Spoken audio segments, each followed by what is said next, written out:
मी पुन्हा एकदा सांगतो, काही लोक आजही बिल न वाचता त्यातलं एकही अक्षर माहिती करून न घेता या बिलाच्या विरोधात बोलतायत।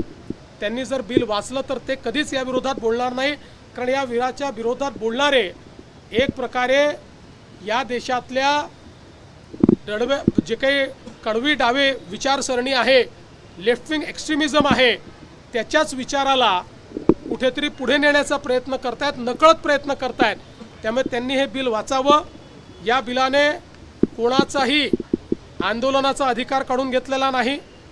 या बिलाने कोणालाही सरकारच्या विरोधात बोलण्याचा अधिकार काढून घेतलेला नाही, सरकारच्या विरोधात लिहिण्याचा अधिकार काढून घेतलेला नाही, सरकारच्या विरोधात अभिव्यक्ती करण्याचा कुठलाही अधिकार काढून घेतलेला नाही। सर्व प्रकारचे आंदोलनं करता येतात।